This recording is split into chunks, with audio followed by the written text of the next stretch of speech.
Meu nome é Fernanda Micotti Camargo e eu coordeno a Diretoria de Gestão de Desenvolvimento Organizacional, uma área da coordenação de gestão de pessoas da Secretaria Municipal da Saúde. Esse programa é um programa feito para os trabalhadores de saúde. Serão 2 quadros, um que se chama Vida Saudável e outro Você e o Trabalho. O foco vai ser o trabalhador que está lá nas unidades. Preparação para aposentadoria, sustentabilidade, nutrição, práticas corporais, enfim. E a gente já convidou várias pessoas que virão falar sobre os temas, pessoas que têm muito conhecimento e prática nessa área. Nossa, eu estou muito feliz, muito contente de poder participar da criação desse programa. Não só eu, mas toda a minha equipe do desenvolvimento organizacional.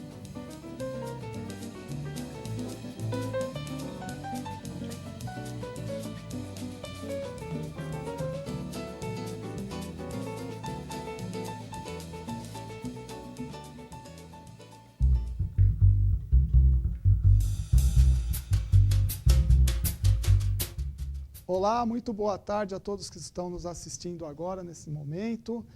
Hoje nós vamos falar sobre um tema muito importante na vida de todos nós, a questão da educação financeira, quais os problemas que quem não tem comportamentos e hábitos saudáveis na questão com o dinheiro pode trazer na vida das pessoas, o que pode estar ocorrendo com você. De repente, daqui a pouco nós vamos deixar aí os contatos, quem quiser fazer uma pergunta, alguma questão, alguma dúvida, nós vamos estar disponibilizando o contato para você estar entrando direto aqui conosco. Primeiramente, eu gostaria de perguntar para vocês, no sentimento de vocês, o que você ganha hoje é insuficiente, suficiente ou permite poupar? O que vocês acham? Aquele suficiente é aquele que ganha e gasta exatamente o que ganha e não tem nenhuma reserva. Você acha que é bom estar nesse momento da sua vida sem nenhuma reserva? E se acontece alguma situação, um imprevisto, que na vida das pessoas muitas vezes acontecem certos imprevistos. Muitas pessoas respondem que estão ganhando o insuficiente. Mas será que realmente elas estão ganhando o insuficiente ou será que as pessoas hoje, através do consumismo, estão vivendo um padrão de vida superior ao que o rendimento permite? Ninguém aqui quer dizer que não se deva ter um padrão de vida superior, porém, todos nós temos que respeitar o padrão de vida, o nosso limite, ou seja, sempre está o nosso padrão de vida um pouquinho abaixo daquilo que a gente ganha. E o brasileiro, infelizmente, está sempre vivendo num padrão de vida superior. E aí, entra em dívidas para ter as coisas mais rápidas. Nós vamos estar falando também sobre os juros que essas dívidas causam, o que elas podem fazer nas nossas vidas. Você conhece o dinheiro? Muita gente que responde que ganha o insuficiente, que fala, eu ganho pouco, não começa a perceber. Eu vou fazer uma outra pergunta. Quanto dinheiro já passou na sua mão desde que você começou a trabalhar, ou desde quando você era criança, que de repente recebia um dinheiro do pai, da mãe, ou fazia um pequeno trabalho e recebia por isso? Quanto dinheiro já passou na sua mão desde essa época? Muito? Pouco? Se você parar para refletir, muito dinheiro já passou na sua mão.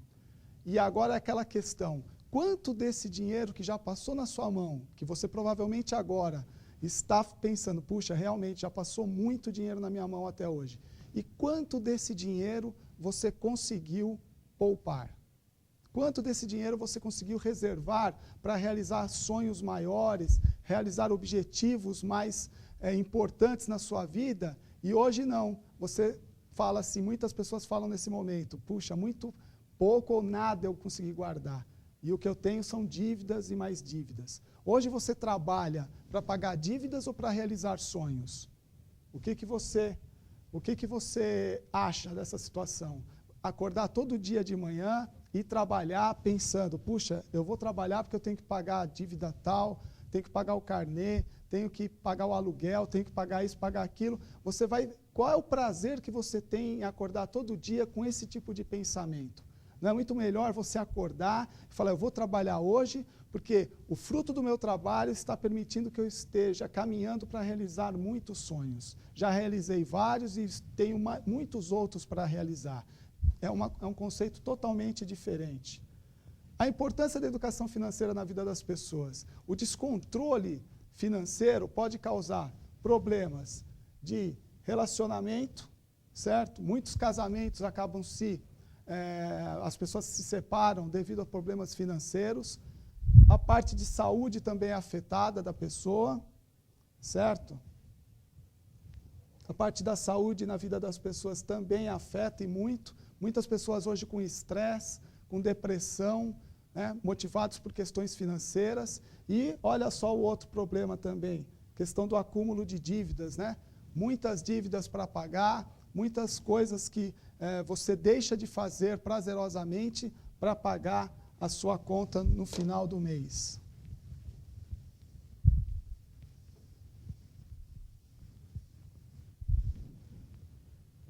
Olha um problema sério do brasileiro. O endividamento recua, mas atinge 64% das famílias brasileiras. Isso foi do ano passado, 2011, mas agora, no começo de 2012, caiu para 62%. Mas se você comparar 62% de pessoas, de famílias endividadas, significa que cada 3 famílias, 2 estão endividadas. Muita gente endividada. Olha a outra notícia. Os jovens são os mais inadimplentes. Já começam a trabalhar, os primeiros 6 meses já entram em dívidas que depois não conseguem pagar. Querem comprar o celular, querem comprar o carro, não fazem um planejamento para isso. Será que aquela parcela realmente cabe no meu orçamento? Não. Eles vão adquirindo as coisas e acabam inadimplente em pouco tempo. Inadimplência cresce 22% no primeiro semestre, diz o Serasa. Ou seja, comparado com o ano retrasado, 22% mais de pessoas estão endividadas. Então, é muita gente que está endividada e não está conseguindo pagar as suas dívidas. Quais são os principais fatores que atrapalham essa questão ou que fazem com que a gente consuma inconscientemente ou que a gente não se planeje? O primeiro é o analfabetismo financeiro. O analfabetismo financeiro, ou seja, a pessoa que não tem educação financeira acaba fazendo as coisas de uma forma que atrapalha o seu orçamento, porque ela não tem um planejamento, ela não se programa para que realmente consiga guardar uma parte do que ganha para adquirir lá na frente, de forma a pagar à vista, muitas vezes com desconto. Não, ela prefere antecipar o consumo. A segunda questão é o marketing publicitário. Hoje a propaganda, as mídias, a internet, vem com muitas coisas e a pessoa, se não está preparada, ela acaba indo para esse consumo. Ela acaba fazendo compras que às vezes não agregam nenhum tipo de valor, porque estava lá no shopping passeando e viu lá promoção, aquelas palavras promoção, desconto, vai lá e acaba comprando uma coisa que de repente não agrega nada para ela e fica encostado lá no armário ou na casa dela sem poder utilizar.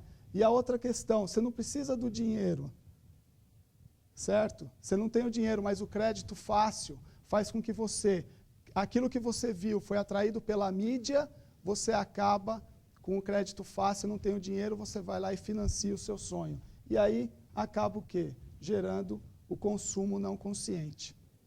Certo? Então a gente precisa começar a quebrar essa questão, porque o brasileiro tem pago muitos juros nas suas contas. Vamos ver uns exemplos? Olha só, os juros contra a gente. Vamos supor que você fez uma compra e ficou devendo R$100, comprou R$100 uma conta no cartão de crédito, certo? E não pagou a fatura quando ela chegou, nem a parcela mínima. Em 2 anos, você já está devendo R$984. Em 5 anos, 30 mil. Em 10 anos, em 15 anos, 2.822 milhões. Olha só o número. É lógico que não chega nesse ponto, porque a administradora do cartão vai querer fazer uma negociação com você nesses prazos aqui, que nós estamos vendo. Mas, se você parar para pensar, um valor de R$100 chegar em 2 anos, em R$984, é muita coisa. Isso são juros, olha só pessoal, de 10% ao mês, sendo que os cartões hoje estão em média 13%, tem alguns até cobrando 15% de juros ao mês. Então, olha o valor olha a dívida que você pode estar contraindo para 5 anos, se você não tiver o seu controle, não conseguir pagar essa fatura cheia.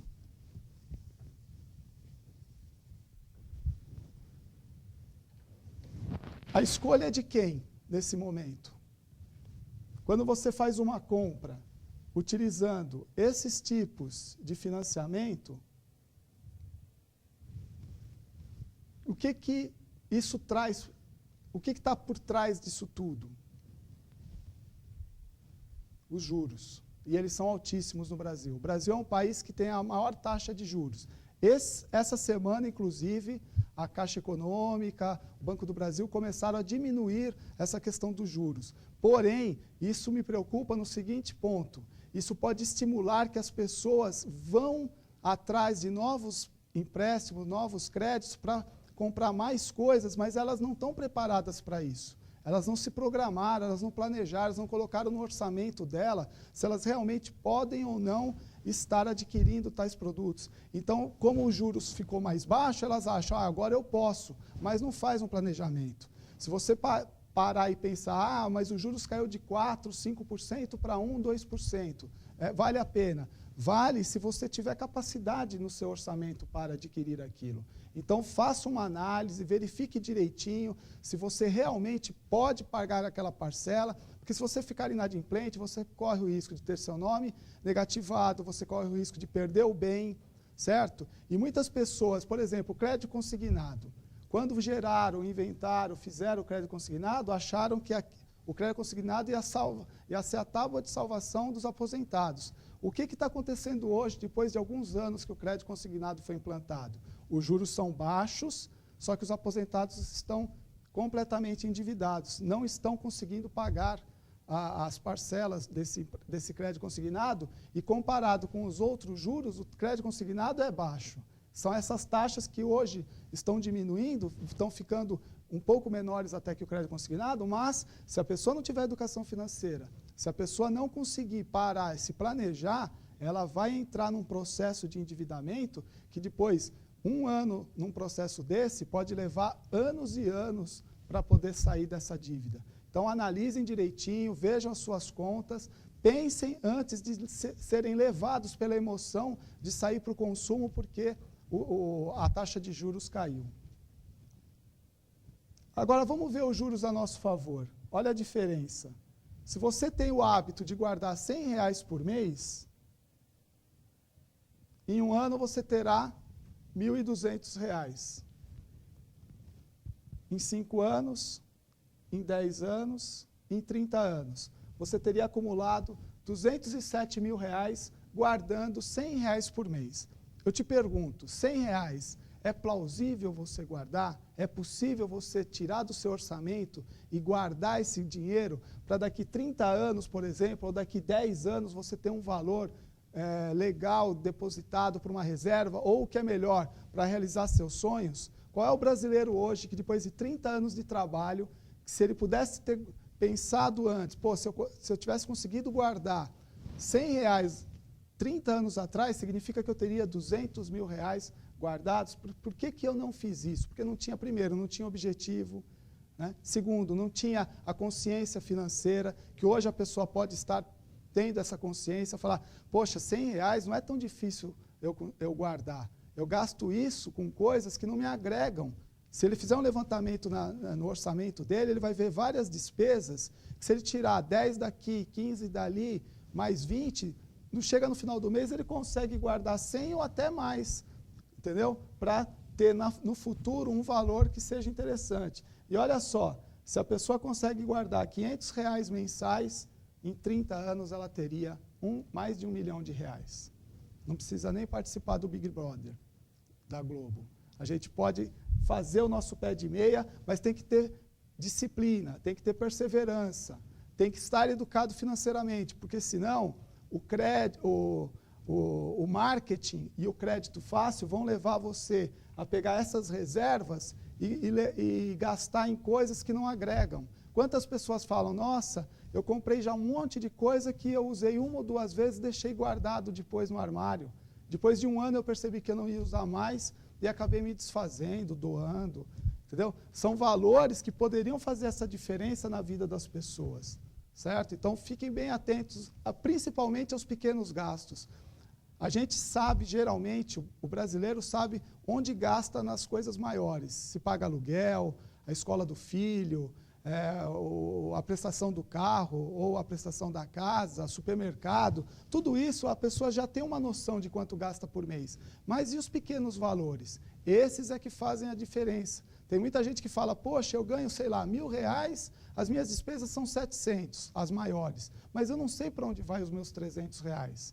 Vão exatamente nessas pequenas despesas, que muitas vezes não agregam e não fazem com que a pessoa realize os seus sonhos.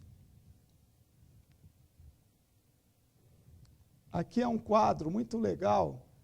Durante o tempo, se você tiver a disponibilidade de guardar R$1 5 vezes por semana. 5 vezes por semana você guardar R$1, em 20 anos, você teria R$14.000. E em 30 anos, aqui são 30 anos, R$41.000 guardados. R$1, 5 vezes por semana. Um lanche ou cigarro, R$5 por dia. Olha só, pessoal, em 30 anos, quanto a pessoa teria guardado se tivesse economizado R$5? Pode ser qualquer tipo de despesa, não precisa ser o lanche ou o cigarro. Pode ser qualquer tipo de despesa, R$5 por dia, que não agrega, principalmente quem fuma, né? Deve estar se perguntando, puxa, eu já fumo há 30 anos, então significa que hoje, se ele não tivesse fumado e tivesse guardado esse dinheiro, teria aí mais de R$300.000. E aqui, pizza, balada, R$50 por semana, teria esse valor aqui guardado. Teríamos esse valor aqui guardado. Não significa que você não deve tomar seu cafezinho, seu chocolate, ou não deva ter a sua pizza ou a balada. Mas, de repente, as pessoas, quando eu faço essa palestra para jovens, por exemplo, eles falam, pô tio, R$50, aonde tem balada por R$50? Eu falo, tá vendo? A gente não precisa nem deixar de fazer uma balada inteira para ter uma reserva financeira durante o tempo. Então, não, às vezes, só realinhar, se eu faço 2, 3 baladas, diminui uma balada, se eu como 2, 3 pizzas por semana, será que não dá para diminuir para uma? Consome, mas com moderação, não precisa ficar desperdiçando ou fazendo isso uma constante. Tirando o cigarro aqui, que eu acho que aí sim a pessoa deva parar de fumar, o resto a gente pode continuar fazendo. Por quê? Olha só a Previdência Social no Brasil. Vamos ver como que está essa questão.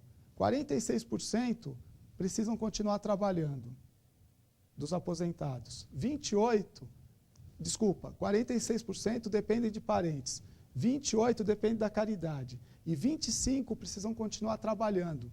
Somente 1% dos aposentados é que são independentes. Não precisam trabalhar e não precisam, já acumularam uma reserva e com o valor que ganham da aposentadoria, eles vivem perfeitamente. Então, é muito pouca gente que está independente financeiramente. Vocês já imaginaram, hoje, se vocês não fizeram nada e não têm uma reserva financeira, quando vocês forem se aposentar, vocês vão estar aqui, nos 25% que precisam continuar trabalhando.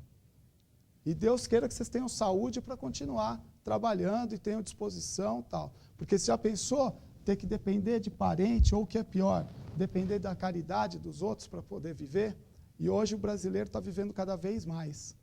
Hoje já está em média 74, 75 anos o tempo de vida de uma pessoa. E quantas pessoas vocês já não conhecem que estão com 90 anos e bem de saúde? Vocês já imaginaram chegar aos 60, 65, se aposentar, viver por 30 anos mais com privações? Então a gente precisa realmente fazer alguma coisa, fazer o nosso pezinho de meia, não ficar dependendo só do INSS para a gente poder estar vivendo. A gente precisa fazer a nossa parte também. Mesmo porque, deixa eu fazer essa pergunta para vocês. Se vocês hoje não têm reserva financeira, não tem nada, não conseguem viver mais de um ano com o fruto do que vocês acumularam. Se vocês pararem de trabalhar hoje, parar de receber o salário de vocês, parar de receber o Prolabore, quem for dono de empresa, e não tiver uma reserva para nenhum ano, significa que quando vocês forem se aposentar e quiser parar de trabalhar por necessidade, vocês vão ter que continuar trabalhando, não vai ter jeito. Agora, vocês podem chegar lá na época da aposentadoria e continuar trabalhando por prazer, que seria, aí sim, a independência financeira. É você trabalhar por prazer e não mais por necessidade. Só que é o seguinte, olha o que o Albert Einstein diz, né? A maior prova da insanidade mental é querer obter resultados diferentes fazendo as mesmas coisas do jeito que sempre fez. Ou seja, se você não fizer diferente o que você fez até hoje e você não tem reserva nenhuma ou muito pouca, você tem que começar a mudar. E o passo você tem que começar de hoje. Não é esperar amanhã, esperar o mês que vem, esperar o ano que vem. É hoje. O que eu tenho que começar a fazer? O que eu posso fazer hoje, o meu primeiro passo, que já possa refletir nos meus próximos dias, para uma melhora, para um hábito melhor, para um costume melhor, para um comportamento financeiro melhor. E aí isso passa pela questão da poupança. Poupar, pessoal, é uma questão imprescindível na vida das pessoas. A gente tem que ter o costume de poupar parte daquilo que a gente ganha, para realizar sonhos, para ter uma reserva financeira, para poder viver prazerosamente quando for se aposentar, não ficar dependendo exclusivamente do nosso trabalho. Porque senão a gente vai ter que trabalhar muitos anos. E trabalhar, como eu falei no começo, trabalhar para ficar pagando dívidas é muito mais difícil, pessoal.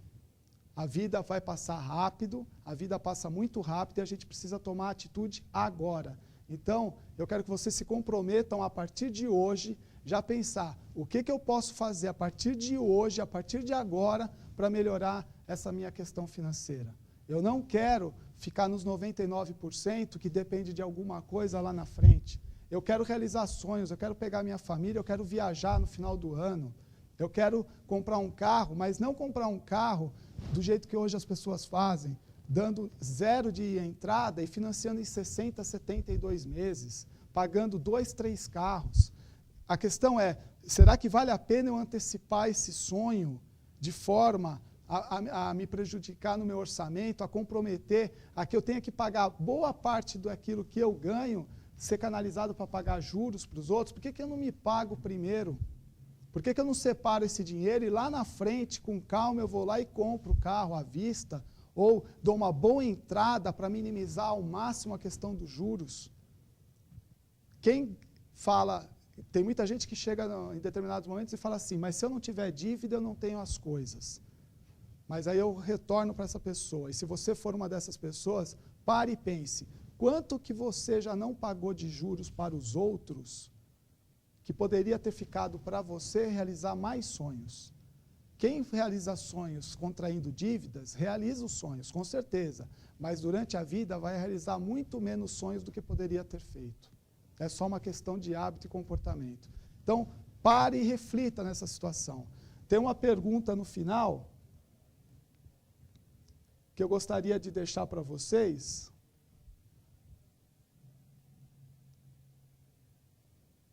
Só chegar. Tem uma pergunta que eu gostaria de chegar no final e deixar para vocês, que seria, se você hoje realmente não tivesse mais o fruto do seu trabalho, o fruto do seu prolabore, por quanto tempo você conseguiria manter o seu padrão de vida? Quanto tempo você conseguiria viver com aquilo que você já acumulou? E quando a gente faz essas perguntas para as pessoas, geralmente elas respondem o seguinte, 1 mês, 6 meses, menos de 1 ano. Por quê? Porque as pessoas entram nesse processo aqui, pessoal, do orçamento comum. O que é o orçamento comum? Eu ganho, eu tiro as minhas despesas, e aí meu lucro ou prejuízo. Se eu usar esse tipo de orçamento na minha vida, eu vou realizar muito poucos sonhos. Por quê? O meu sonho vai estar na dependência de eu ter lucro. Será que, se eu depender, eu ganho, eu gasto, e depois o que sobra vai para o meu sonho, será que vai sobrar, pessoal? Agora, olha só o orçamento que a gente aconselha as pessoas a montarem o orçamento delas.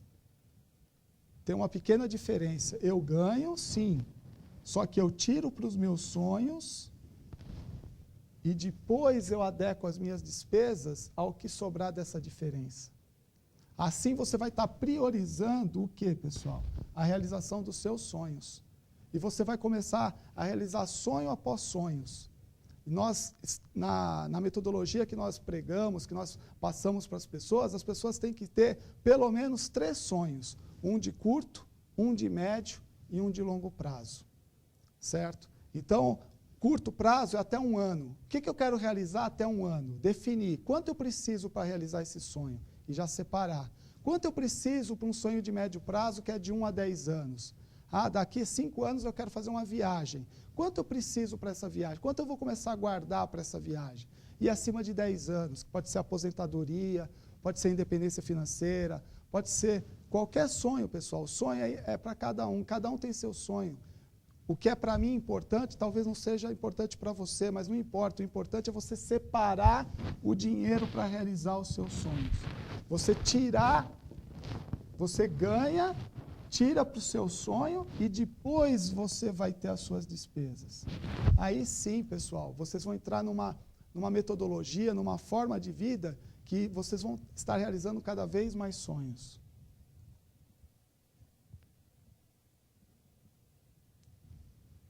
Essa é uma outra frase que a gente gosta de deixar.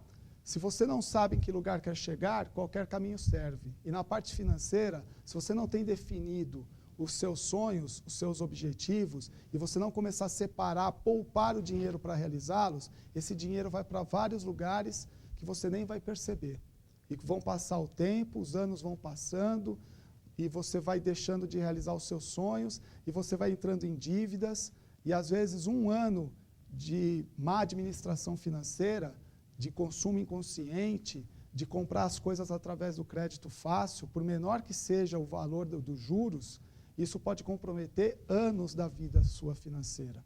Você pode passar anos depois tendo que ter muito sacrifício para sanear essa dívida. Se é o seu caso agora, se é o seu caso nesse momento, pare, pense, coloque tudo no papel, faça um diagnóstico da sua vida financeira, anote todos os seus gastos, anote cada centavo para onde você está gastando durante pelo menos 30 dias, verifique item por item, compare com o que você ganha e veja o que realmente é necessário para mim, o que eu posso estar cortando para que eu possa me equilibrar novamente. Porque se você está naquele ponto que é um devedor, ou seja, eu gasto mais do que eu ganho, eu preciso começar a equilibrar.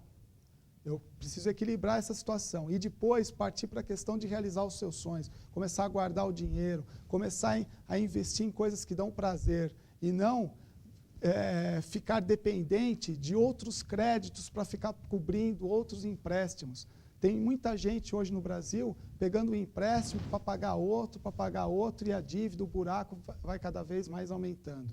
Então eu peço, pessoal, pare, dê uma olhada no seu orçamento, verifique o que você pode cortar, verifique o que você pode diminuir, faça esses ajustes, nem que tenha que passar por algum sacrifício no começo, mas comece a ter o hábito de poupar, de guardar o dinheiro para realizar seus sonhos. Você tem que ter os objetivos, porque senão esse dinheiro vai para consumos que você não precisava, que não vão te agregar ou que vão te dar um prazer pequeno, só daquele dia, daquele momento, mas que não vai fazer diferença nenhuma lá na frente. Vai fazer a diferença sim, que você vai deixar de realizar coisas maiores que realmente são importantes para você.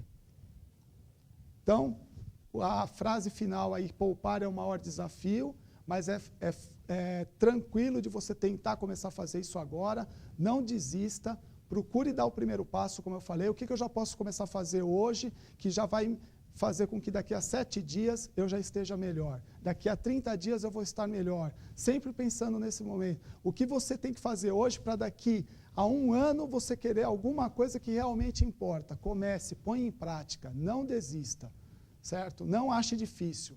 A gente coloca limites em nós mesmos. Isso é bom, porque se a gente não depende dos outros, só depende da gente, se a gente quebrar esse paradigma, quebrar essa questão de eu não posso, isso é muito difícil, não dá para fazer. Não, sente, reúna a família, converse com sua esposa, com seu marido, converse com seus filhos, se tiver que dar uma ajustada, ajuste agora, não perca mais tempo. Quanto mais tempo você deixar, pior vai ficar lá na frente.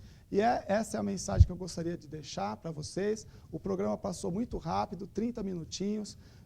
Acho que vão deixar o contato. Quem quiser tirar dúvidas, pode passar o e-mail para mim. Entre em contato aqui com o programa, eles passam o meu e-mail, meu telefone, e vocês podem me ligar ou passar um e-mail para me tirar dúvidas mais pontuais. Foi um prazer estar aqui com vocês. Tenham uma excelente tarde, tenham um excelente final de semana e, principalmente, já comece a se programar para o que vocês querem fazer para o final do ano, para daqui 5 anos, para daqui 10 anos. Comece a pôr isso, tirar da sua mente e começar a colocar em prática. Foi um prazer e agradeço e muito boa tarde a todos vocês.